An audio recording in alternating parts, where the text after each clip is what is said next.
seterusnya kita masuk dalam surah Tahrim. Ya, surah Tahrim tentang keindahan bahasa Arab itu, tuan-tuan.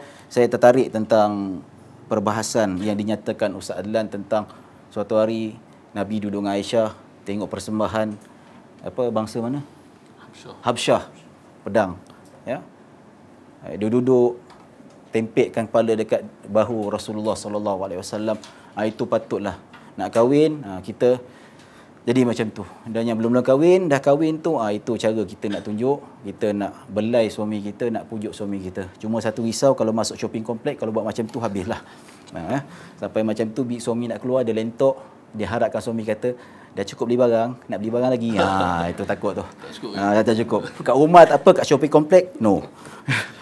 Alright. Jadi kat situ kita masukkan surah At-Tahrim, tuan-tuan, muslimin muslimat yang dirahmati Allah sekalian. Yang antaranya yang boleh saya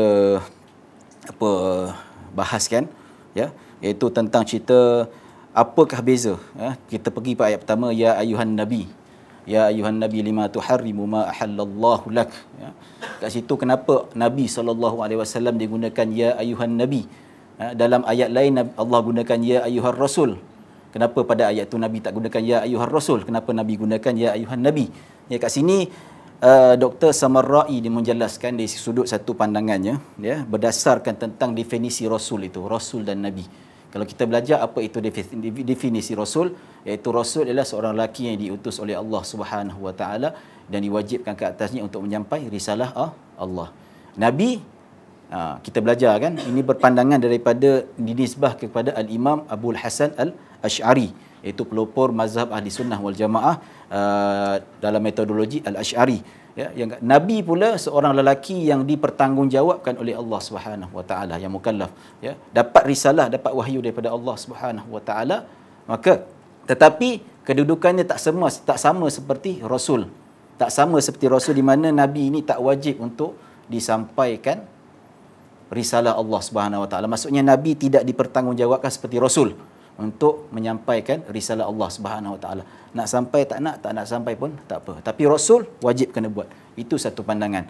Walau bagaimanapun pendapat ini ditolak oleh beberapa ulama, di antara Syekhul Islam Ibn Taymiyah rahimahullah taala. Ini bukan kita nak melebihkan ulama, kita ceritakan ini ada khilaf di kalangan ulama. Khilaf, bukan satu khilaf yang muktabar, bukan khilaf yang kita nak perbesarkan ataupun kita nak condemn ulama, tak ada. Ini khilaf muktabar, ingin saya perbentangkan untuk tatapan ilmu kita, tuan-tuan. Di antaranya ulama kata dia menolak pendapat ini. Antara ulama kata Nabi diturunkan wahyu, mana mungkin mereka tidak diwajibkan untuk menyampaikan risalah.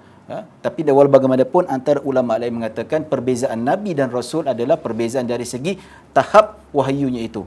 Rasul, mereka membawa risalah yang baru.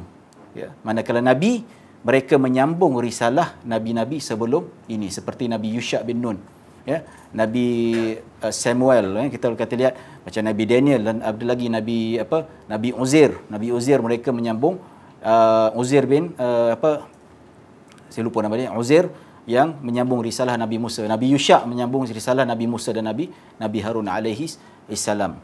Walau bagaimanapun, kalau betul kita katakan, kita ambil pendapat yang biasa kita amalkan di Malaysia, iaitu Nabi dan Rasul perbezaan dari segi kewajipan menyampaikan risalah. Kita lihat Rasul wajib sampaikan, Nabi tak wajib sampaikan. Jadi kat sini kenapa Dr. Samarra'i mengatakan kenapa di sini Nabi gunakan, Allah gunakan ya ayuhan nabi, ya ayuhan rasul, berdasarkan tahap dari sudut kewajipan menyampaikan risalah. Dalam ayat ini Allah menyebutkan ya ayuhan nabi lima tuharrimu ma ahallallah.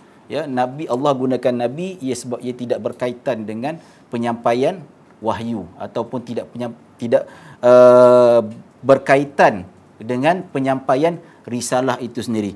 Tapi kalau kita lihat pada ayat yang lain, ya, Allah pernah menggunakan ya ayyuhar rasulu balligh ma unzila ilaika min rabbik. Surah Al-Maidah ayat 67. Ya ayyuhar rasul balligh ma unzila ilaika min rabbik. Wahai rasul, sampaikanlah apa yang telah diberikan, yang telah disampaikan oleh Tuhanmu kepada kamu. Ya, kenapa Allah gunakan rasul kat sini? Sebab ia berkaitan dengan penyampaian risalah Allah Subhanahu wa taala. Nabi, ayat pertama surah At-Tahrim, ia tidak berkaitan dengan penyampaian risalah, tapi menceritakan tentang kejadian yang berlaku ke atas Nabi, perbuatan yang Nabi lakukan, kesilapan yang Nabi lakukan, kemudian Allah tegur ke pada Nabi sallallahu alaihi wasallam. Itu sebab. Kenapa? Itu jawapannya di antaranya. Antara sebab lain, sebab kenapa? Nabi dia punya tanggungan untuk menyampaikan risalah itu lebih ringan daripada mereka yang dilantik sebagai rasul dan Nabi sallallahu alaihi wasallam. Jelas Faham ke? Ya, saya takut saya tak faham. Saya takut kalau tuan-tuan tak faham.